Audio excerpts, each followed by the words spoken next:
Hello दोस्तों, स्वागत है आप सबका आपके अपने यूट्यूब चैनल एजुका पे। तो दोस्तों, आज से हम शुरू करने जा रहे हैं प्रपोजिशंस की क्लासेस। अब प्रपोजिशंस होते क्या हैं दोस्तों?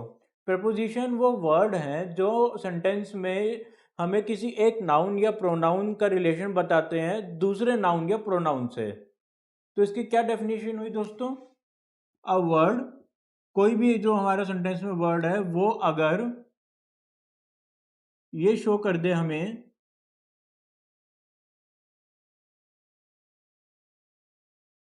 Relation of one of a noun or pronoun to another noun or pronoun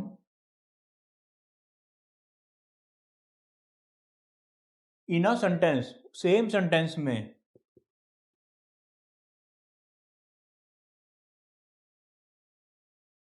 अगर दो अलग अलग सेंटेंसेस में ही अगर रिलेशन दिखाने लगे हम तो फिर तो कंजंक्शन ही बन जाएगा। इसलिए इंपॉर्टेंट है कि सेम सेंटेंस में दो नाउन, अलग अलग नाउन्स या प्रोनाउंस के बीच का जो रिलेशन हमें बताए वो वर्ड हमारे लिए प्रपोजिशन हो गया। तो दोस्तों, अब स्टार्ट करते हैं हम आज प्रपोजिशंस के बारे में।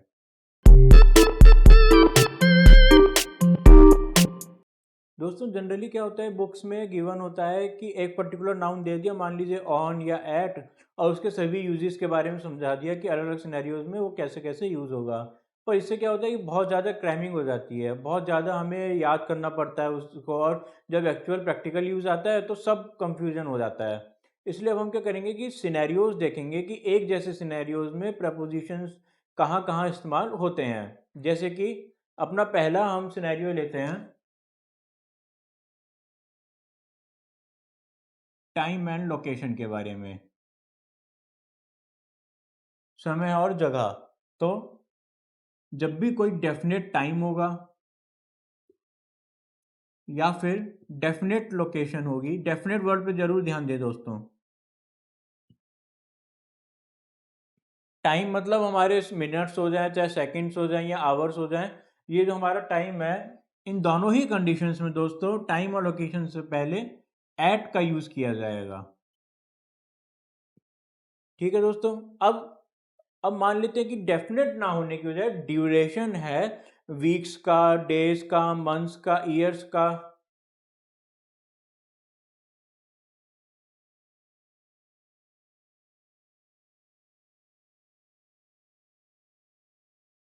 तो क्या यूज होगा दोस्तों? तो यूज होगा दोस्तों in. I will meet him in few weeks और फ्यू मंथ्स। ठीक दोस्तों। अब ये हो गया हमारा एट, ये आया टाइम, डेफिनेट टाइम और डेफिनेट लोकेशन के साथ। इन आया हमारा duration of weeks, duration of months और ड्यूरेशन ऑफ ईयर्स के साथ। अब इसी तरह ही डेफिनेट डे, डे कौन सा हो गया दोस्तों? Monday, Tuesday, Wednesday, Thursday, Friday, Saturday, Sunday. या फिर डेफिनेट कोई डेट गिवन है, 15 अगस्त 2017, 14 सितंबर 2019, इस तरह से कोई डेट हमें गिवन है, तो क्या लगेगा? ऑन का यूज होता है फिर दोस्तों। तो हमने एक ही सिनेरियो में जो हमारे जुड़े हुए हैं उस समय और लोकेशन से, उसमें हमने तीन अलग अलग प्रपोजिशंस का यूज सीखा, एट, ऑन, इन। इस चीज को दोस्तों अच्छे से नोट कर लें। डेफिनेट टाइम और डेफिनेट लोकेशन के लिए एट, डेफिनेट डे और डेफिनेट डेट के लिए ऑन, और ड्यूरेशन ऑफ वीक्स, मंथ्स और ईयर्स के लिए इन। जैसे कि आई विल मीट यू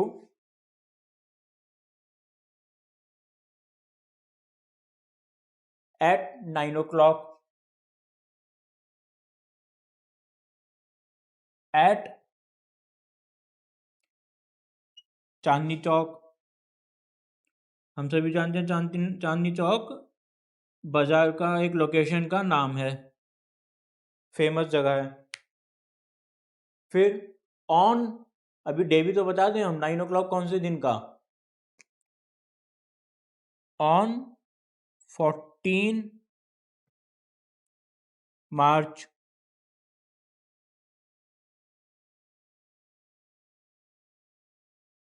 या फिर अगर हम डे की बात करें तो ऑन ट्यूसडे या जो भी दिन बैठेगा उस दिन 14 मार्च को। हमने बोला I will meet you at 9 o'clock, time पे एट लगाया, फिर हमने प्लेस से डेफिनेट लोकेशन से पहले एट लगाया, फिर हमने जब डेट की बात करी तो उससे पहले हमने ऑन लगाया, फिर जब हमने डेफिनेट डे की बात करी तो उससे पहले भी हमने ऑन लगाया। अब ये तो हो गया हमारे डेफिनेट। जब ड्यूरेशन की बात करेंगे तो I will meet you in 4 weeks, I will meet you in a month, I will meet, we are meeting after, sorry ये तो आफ्टर हो गया, we will meet in 2 years from now. तो इस तरह से हमने प्रपोजिशंस का यूज देखा टाइम एंड लोकेशन के हिसाब से। अच्छा दोस्तों, एक और इसमें बात समझने की है, पहले तो आप ये सब नोट कर लें, फिर हम जाते हैं आगे। अब हम करेंगे बात लोकेशन की ही। अगर हम लोकेशन में बात करें तो दोस्तों इन और एट, इसमें भी दोनों का इस्तेमाल किया हो जाता है। अभी तो मैंने आपसे कह दिया था कि डेफिनेट लोकेशन का इस्तेमाल देखते ही आप एट का इस्तेमाल कर दें, पर ये लोकेशन क्या होती है? क्या दिल्ली एक लोकेशन है? क्या पूरा यूपी एक लोकेशन है? क्या ये एनफ है कहना कि मैं यूपी में हूँ और आप समझ जाएंगे मैं कहाँ हूँ? क्या आप मेरे मुझ तक पहुँच सकते हैं ये सिर्फ ये कह देने से कि मैं यूपी में हूँ? नहीं पहुँच सकते। पर अगर मैं आपसे ये कह दूं कि मैं चांदनी चौक में हूँ, रोहिणी सेक्टर, रोहिणी सेक्टर 2 में हूँ, या मैं आपको कुछ भी ऐसा हिंट दूं कि जहां से आपको कुछ तो पता चले मैं रहता कहाँ हूँ, कुछ तो आपको आइडिया लगे मेरी लोकेशन का, तो तब दोस्तों एट का यूज होता है। पर ऐसी जगह बता देना जो कि कोई मतलब भी नहीं है ढूंढने का, बस एक एड्रेस का अहम हिस्सा है दिल्ली, एक बहुत बड़ी लोकेशन, एक बहुत बड़ा शहर है, या फिर कहें कि with in a boundary of a large area है, एक बहुत बड़ा एरिया है, तो इनका यूज होता है। तो हमने एट और इन में क्या डिफरेंस होता है कि समझा कि जब भी एक पर्टिकुलर लोकेशन दी हुई होगी, एक छोटी लोकेशन दी जाएगी तो एट आएगा। या मान लीजिए कि कोई बुद्ध विहार मैंने बोल दिया, या कोई ऐसी छोटी जगह जहाँ पे पॉसिबल हो तो समझना कि हाँ ठीक है मैं यहाँ आऊँगा, तो एटलीस्ट मैं फ़ोन मिला के तो पूछ सकता हूँ कि आप कहाँ पर हो, मैं अभी आ जाता हूँ वहाँ पर मैं कह दूँ मैं यूपी में हूँ तो आप फ़ोन मिलाते रह जाओगे और मैं मिलने से रहा आपको। तो जब और जब यानी कि जब बहुत बड़ी लोग एरिया का बात कर दी जाए तो इनका यूज होता है, दिल्ली और यूपी जैसे कि। अगेन हम उसी एग्जांपल को लेते हैं, I will meet you at Chandni Chowk हमने बोला ही था, बट हम बोलेंगे I will meet you in Delhi at Chandni Chowk, Delhi में चांदनी चौक पे। I will meet you in Delhi at Chandni Chowk, at Connaught Place, at Rohini. इस तरह से पर्टिकुलर प्लेसेस की बात कर रहे हैं हम जहां पॉसिबल है कुछ हद तक हमें ढूंढना, बजाय दिल्ली या फिर किसी स्टेट या देश का ही नाम ले देने से। अब दोस्तों हम दूसरा सिनेरियो देखते हैं डिजीजेस के बारे में, बीमारियों के बारे में, और साथ ही एक्सीडेंट्स के बारे में, यानी कि बेसिकली डेथ्स के बारे में हम बात कर रहे हैं।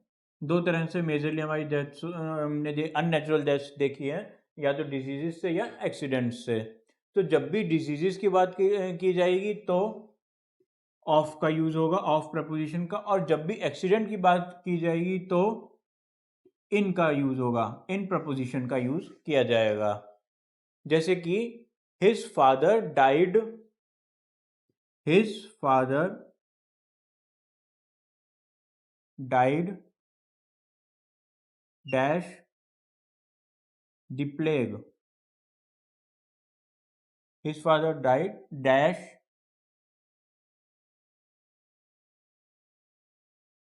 एक्सीडेंट। तो प्लेग दोस्तों क्या है? प्लेग एक महामारी का नाम है। और हमने दोस्तों अच्छा एक और इसमें नोटिस करने की बात है कि हमने आर्टिकल्स वाले सेक्शन में पढ़ा था कि जो हमारी 5 में बीमारियां हैं जैसे मीजल, मम, प्लेग, फ्लू वगैरह, तो इन सबसे पहले द का यूज आना इंपॉर्टेंट है, तो हमें आर्टिकल्स को भी साथ में लेकर चलना है, आर्टिकल्स नहीं बोलना है हमको। तो यहाँ हमने द लगा दिया। अब हम वापस आते हैं प्रपोजिशंस पे। तो उसके जो फादर हैं दो तरह से मरे हैं, या तो डिजीज से या एक्सीडेंट से। अगर हम एक्सीडेंट की बात करते हैं तो इन आएगा, his father died in accident, his father died of the plague. अच्छा, एक और नोटिस करने की बात है दोस्तों कि जब हम कहते हैं his father died in accident, तो हम एक पर्टिकुलर एक्सीडेंट की बात कर रहे हैं, इसीलिए एक्सीडेंट से पहले अगेन यहाँ द आना इंपॉर्टेंट है। मैं अगेन यही कहूंगा कि आर्टिकल्स को ना बोलें, प्रपोजिशंस कर रहे हैं पर हम आर्टिकल्स को भी साथ लेकर ही चलेंगे। तो डेथ, डिजीज और एक्सीडेंट्स दो तरह से होती है, डिजीज के केस में ऑफ, एक्सीडेंट के केस में इन। ये सिनेरियो हमारा हो गया पूरा। अब हम नेक्स्ट सिनेरियो में दोस्तों बात करेंगे इंस्ट्रूमेंट्स की, वेपन्स की और टूल्स की। किस किस की बात कर रहे हैं हम? कोई भी टूल हो हमारा, वेपन हो या कोई इंस्ट्रूमेंट हो।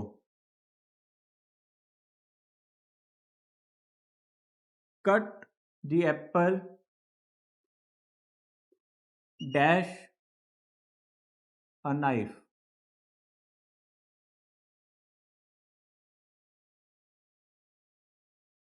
ओपन द स्क्रू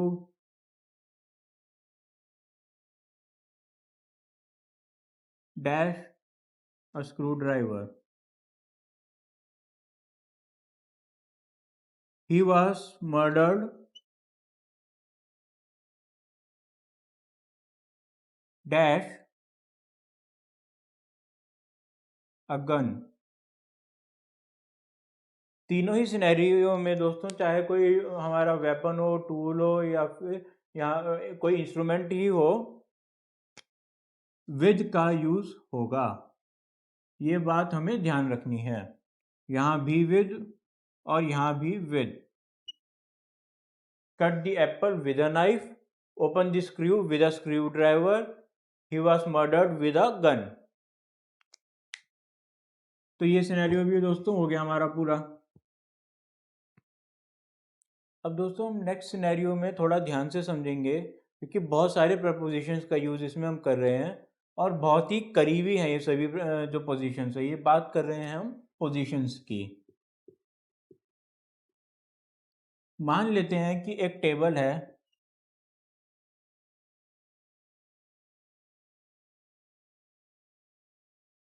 कुछ कुछ ऐसा करके एक टेबल है। अब इस टेबल में क्या है कि दोस्तों, नीचे छुपा हुआ है एक चूहा,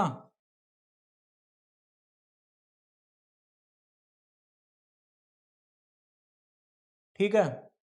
टेबल के नीचे चल रहा है एक चूहा, और इस टेबल पे अब हमने बिछा दिया है एक टेबल क्लॉथ, और उसके ऊपर रखा हुआ है कुछ हमारा सामान। अब ये जो टेबल है, जिस कमरे में है, इस टेबल के एग्जैक्टली ऊपर एक पंखा भी है, और जो ये घर है, इस घर के ऊपर एरोप्लेन उड़ रहा है।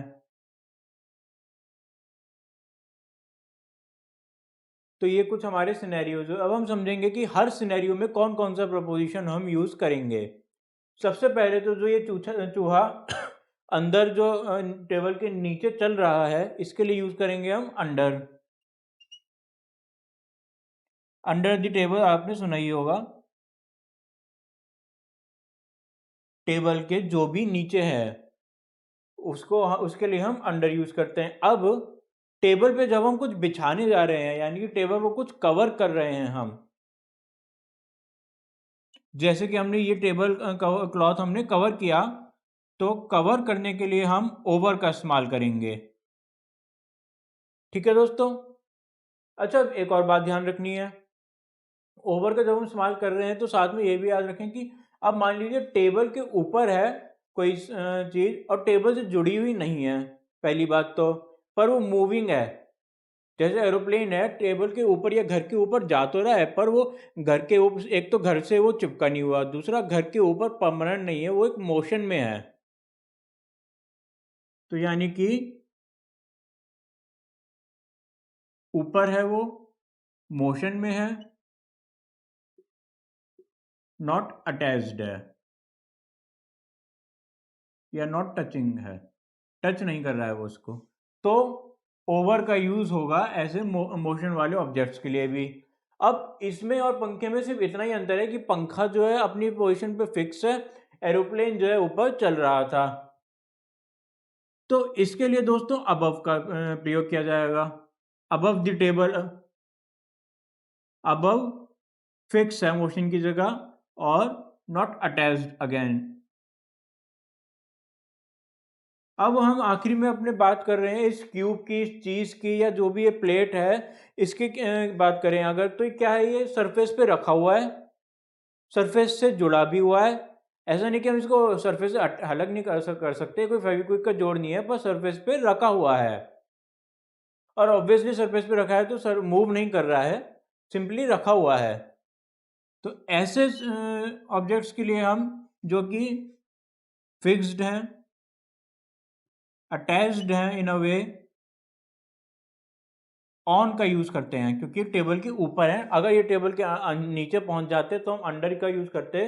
अच्छा, ये तो हम सभी जानते हैं ग्रेविटी की वजह से टेबल के अंडर कोई चीज़ है तो फर्श पे ही रहेगी, टेबल से नीचे चिपक के नहीं रहेगी। चुंबकों की बात अभी हम, मैग्नेट्स की बात अभी हम नहीं कर रहे हैं। तो हमने यहाँ पर 5 अलग अलग सिनेरियोज में समझा प्रपोजिशंस को। आइए दोबारा समझते हैं एक एक करके। जब भी टेबल के नीचे कोई चूहा या कोई सामान गिर जाएगा तो अंडर, या कोई बच्चा ही छुपा मिलेगा तो अंडर द टेबल। टेबल के ऊपर अगर हमने कोई कवर, टेबल क्लॉथ कवर, कोई टेबल क्लॉथ बिछा दिया है जो टेबल को कवर कर रहा है, तो ओवर। अब टेबल के ऊपर कोई सामान रखा हुआ है जो टेबल के ऊपर से अटैच तो है, पर अब एक तो मोशन में नहीं है, सबसे इंपॉर्टेंट बात, तो ऑन। अब इसी तरह टेबल के ऊपर, जो टेबल से अटैच नहीं है, खाली टेबल के ऊपर है, डिस्टेंस है वो सामान और टेबल के बीच में, पर वो सामान जो मूव नहीं कर रहा है, जैसे फैन मूव नहीं करता है, वो अपने ही पोजीशन पे ऐसे राउंड रोटेट करता है। तो फिक्स्ड है पोजीशन, ऊपर है और अटैच नहीं है, तो अबव यूज किया जाएगा। अब ऐसी ऑब्जेक्ट जो टेबल के ऊपर हो, टेबल से अटैच ना हो, पर मोशन में हो, तो उसके लिए हम ओवर का यूज कर रहे हैं। अब आइए एक एक करके एग्जांपल भी देखते हैं इनका। Aeroplane flu over my head. Aeroplane flu over my head. Over क्यों आया? क्योंकि एरोप्लेन मेरे सर से ना तो जुड़ा है, ना ही ये फिक्स्ड है अपनी पोजीशन पे। Fan is exactly above the bed. Again वही हमने फैन का कंसेप्ट यूज किया कि अटैच्ड है, ऊपर है, सॉरी अटैच नहीं, अपनी पोजीशन पे फिक्स्ड है, अटैच नहीं है और बेड के ऊपर है। अब इसी तरह spread the sheet over the bed. Spread the sheet over the bed. तो हमारा ये भी क्लियर हो गया, ये भी क्लियर हो गया, और साथ में कवर भी हमने कर लिया। अब ice cube is placed on plate.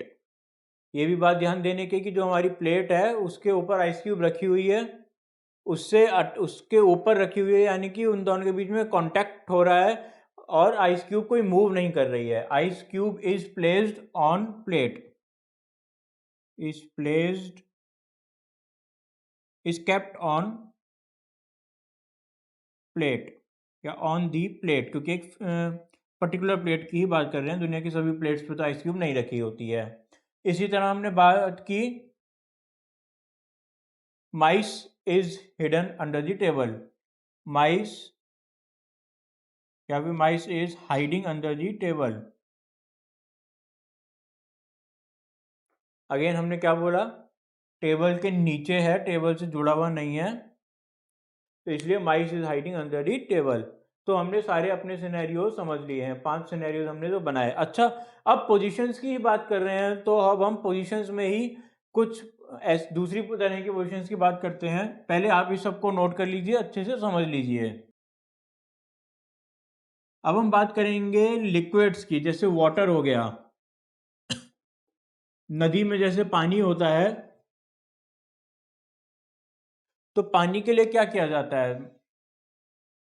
मान लीजिए ये कोई हमारा लैंड सर्फ ये हमारा पानी है और ये हमारा लैंड सरफेस है। अब आप नोटिस कीजिएगा कि जो नदी का पानी है वो हमारे सरफेस से ऊपर आ गया है। तो इस तरह से जो हमारे लिक्विड्स हमारे एक सरफेस से ऊपर आ जाते हैं तो अबव का यूज़ होता है। और अगर यही लिक्विड हमारा सरफेस से नीचे आ जाए तो बिलो का यूज़ होता है।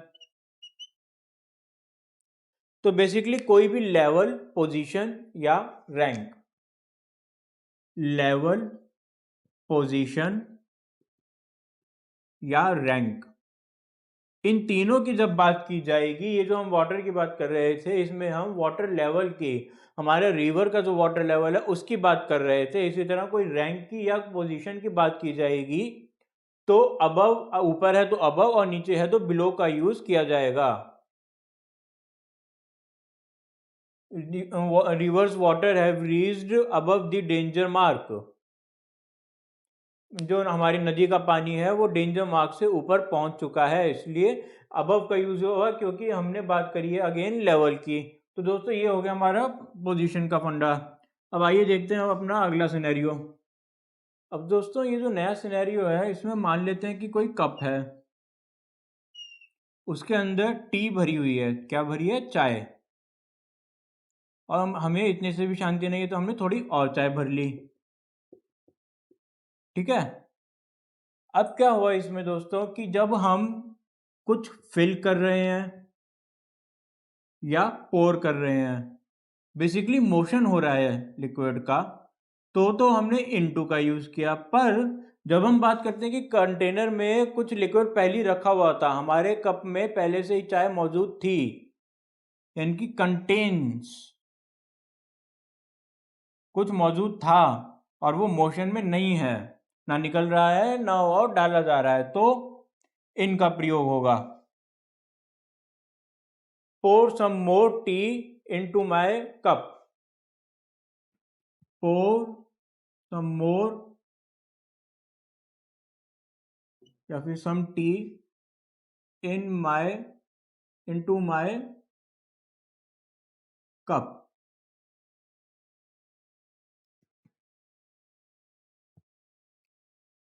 हमें हमेशा दोस्तों अपने ग्रामर से चलना है, अपना खुद का लॉजिक या अपनी फीलिंग नहीं लगानी है। अगर ग्रामर हमें कहता है कि फिल और पोर करते हुए इनटू का यूज होना है तो इनटू का ही यूज होना है। I have water in my bucket, मेरी बाल्टी में पानी है। कंटेन कर रहा है तो इन, और अगर हमने यहाँ पोर किया, कुछ डाला अंदर, तो इनटू। अब एक और सिनेरियो देखते हैं दोस्तों, पेड़ का। ये सिनेरियो दोस्तों जुड़ा हुआ है उसी सिनेरियो से जो हमने पहले पढ़ा था पोजीशन के टाइम पे, जो हमने पढ़ा था दिल्ली और कनॉट प्लेस का डिफरेंस या चांदनी चौक का डिफरेंस, उसको ही याद हम करते हुए आगे बढ़ रहे हैं दोस्तों। मान लेते हैं ये हमारा पेड़ है। ठीक। अब ये जो पेड़ है इसकी कोई छांव भी आएगी तो कोई परछाई भी बनेगी इसकी। अब हम कहते हैं कि भाई एक आदमी आया, वो इस पेड़ की छांव के नीचे बैठ गया, यानी कि एक बाउंड्री है, एक पर्टिकुलर छांव की, इसकी एक परछाई की बाउंड्री है, वो आदमी उस बाउंड्री के अंदर है, विद इन बाउंड्री है। तो क्या प्रपोजिशन आएगा ये हम बताएंगे अभी। दूसरा क्या है दोस्तों कि वो पेड़ के ऊपर कोई है, तो क्या प्रपोजिशन आएगा, तो हमें डिस्कस करना है। तो ये बेसिकली दो प्रपोजिशंस की हम बात कर रहे हैं। अच्छा एक और की बात करते हैं। अब मान लीजिए कोई भाई, आदमी को छांव से मतलब नहीं है, जब हम छांव के बारे में बात करेंगे तो अलग बात है, पर हम बात कर रहे हैं आदमी आया है और पेड़ के नीचे बैठा हुआ है, तो क्या प्रपोजिशन है। अब आप मुझे एक बार बताइए, जब हम बाउंड्री की बात करेंगे तो प्रपोजिशन हमारी आएगी इन। क्यों? क्योंकि हमने उधर भी पढ़ा था कि एक बहुत बड़ा इलाका जो कि हमें एग्जैक्ट पोजीशन हमें नहीं बताता है, तो हम इन का यूज़ करते हैं। एट यूज़ किया जाता है एक पर्टिकुलर लोकेशन के लिए। तो यहाँ हमने जब भी बाउंड्री की बात की जाएगी तो इन, जैसे कि जो शहर है वो हमारी बाउंड्री तो हो गई, बट हमें एग्जैक्ट लोकेशन नहीं दे पा रहा है। जब भी हम बाउंड्री के अंदर सीमित हो जाएंगे तो इन का यूज़ करेंगे। पर पेड़ के लिए दोस्तों खास तौर से ध्यान रखना है कि जब हम किसी चीज़ के अंडर आ गए हैं तो उसके नीचे जब हम आ गए हैं तो अंडर का यूज़ करेंगे। जैसे कि हमने पढ़ा था टेबल के नीचे माइस आ गया था तो अंडर का यूज़ किया था, ऐसे ही पेड़ के नीचे जब इंसान आ जाएगा तो अंडर का यूज़ किया जाएगा। अब अगर ऊपर की बात करें तो अगर हमारा जो कोई ऑब्जेक्ट है पेड़ से अटैच्ड है और पेड़ के ऊपर आ रहा है डायरेक्टली, तब तो हम यूज़ करेंगे ऑन का। अगेन ये भी हमने पढ़ा था कि कोई हमारा आइस क्यूब या प्लेट पर था या कुछ था जो टेबल के ऊपर था और उससे कांटेक्ट हो रहा था, तो ऑन का हमने यूज़ किया था। तो जो हमारा टेबल और हमने पोजीशन की सिनेरियोज पढ़े उन्हीं का ही बस एक ये कैचअप है ध्यान रखने के लिए हमारे, जो भी हमने अभी तक पढ़ा है। जैसे कि आइए एक एग्जांपल देखते हैं। The bird sat dash tree. The bird sat dash branches of the tree. ध्यान दीजिएगा दोस्तों, दोनों बातें अलग अलग हैं। एक में कह रहा है कि चिड़िया पेड़ पर बैठी थी, दूसरे में कह रहा है कि चिड़िया पेड़ की शाखाओं पर बैठी थी। हिंदी में तो दोनों पे ही पर का यूज़ कर दिया गया है, पर इधर ऐसा नहीं होगा। इंग्लिश में हिंदी से नहीं चलना है हमको, हमें लॉजिक से नहीं चलना है। लॉजिक से ज़्यादा ग्रामर के रूल जो हम समझ रहे हैं वो ज़रूरी हैं समझने। तो आइए देखते हैं। सबसे पहले तो जो ब्रांच है, ब्रांच मान लीजिए मेरा हाथ, इसके ऊपर चिड़िया बैठ गई है और इससे अटैच्ड भी है, तो बिल्कुल ऑन आ जाएगा। यही सिनेरियो जो हम बार बार पढ़ रहे हैं। पर जब चिड़िया पेड़ के ऊपर बैठ रही है तो ये सिनेरियो पॉसिबल नहीं है कि ये जो पेड़ हो इसके ऊपर चिड़िया बैठ जाए। चिड़िया बैठेगी तो पत्तों पे या फिर जो है ब्रांचेस पे या फूलों पे कोई मधुमक्खी बैठेगी, इस तरह से ही बैठ सकते हैं। पेड़ के ऊपर बैठना क्या होता है? इसलिए दोस्तों इस केस में इन का यूज किया जाएगा। यानी कि जैसे हमने मग्गा पढ़ा, वो पढ़ा था कप के अंदर कुछ कंटेन हो रहा था तो इन का यूज हो रहे थे। इसी तरह पेड़ के अंदर कुछ कंटेन हो रहा है तो इन, क्योंकि जो चिड़िया है वो आकर बैठ गई है, उड़ नहीं रही है, पेड़ के अंदर बैठ गई है, कंटेन हो गई है, वो स्टॉप हो गया उसका मोशन, तो इसलिए इनका यूज हमने किया। तो ये सिनेरियो अभी भी हमको ध्यान रखना है कि कैसे पेड़ के सिनेरियो से या टेबल के सिनेरियो से या पोजीशंस और लोकेशन की मदद से हमें हमारे प्रपोजिशंस का अलग अलग जगह यूज़ करना है। अब दोस्तों जब हमने टाइम की बात करी थी तो डेफिनेट डे या डेफिनेट डे और ड्यूरेशन ऑफ मंथ वगैरह की बात करी थी। अब हम बात करेंगे एंड की बात, जब हमारी लास्ट लिमिट ऑफ टाइम पहुंच जाए। लास्ट लिमिट यानी कि चाहे वो एंड ऑफ मंथ हो, एंड ऑफ डे हो, एंड ऑफ सेंचुरी ही क्यों ना हो, इन सब सिनेरियोज में क्या होगा? इन सब सिनेरियोज में दोस्तों बाय का यूज़ होगा। लास्ट लिमिट में हमेशा बाय का यूज़ करना हमारे लिए इम्पोर्टेंट है। By the end of month, by the end of day, by the end of century. I will finish my work by the end of the day. I will finish my work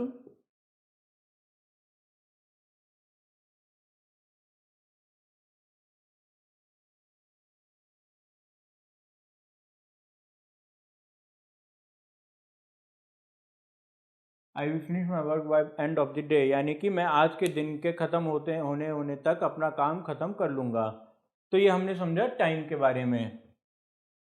अब हम अगली class में दोस्तों बात करेंगे fix propositions के बारे में, जो कि बहुत इंपॉर्टेंट टॉपिक है प्रपोजिशन से जुड़ा हुआ। पर आज की क्लास यहीं पे ख़त्म होती है दोस्तों, और मुझे उम्मीद है कि आपको आज की क्लास में सभी प्रपोजिशंस के यूजेस समझ में आए होंगे। और फिर भी अगर आपको कोई डाउट रहता है तो आप ज़रूर हमें कमेंट करें और हम आपकी हेल्प करेंगे। साथ ही दोस्तों अगर आपको हमारी आज की क्लास पसंद आई तो लाइक और शेयर करना ना भूलें। और अगर आपने अभी तक हमारे चैनल को सब्सक्राइब नहीं किया है तो चैनल को सब्सक्राइब करें और साथ ही दिए गए बेल आइकन पर क्लिक करें ताकि हमारी सभी क्लासेस के टाइमली अपडेट्स आपको मिलते रहें। Thank you.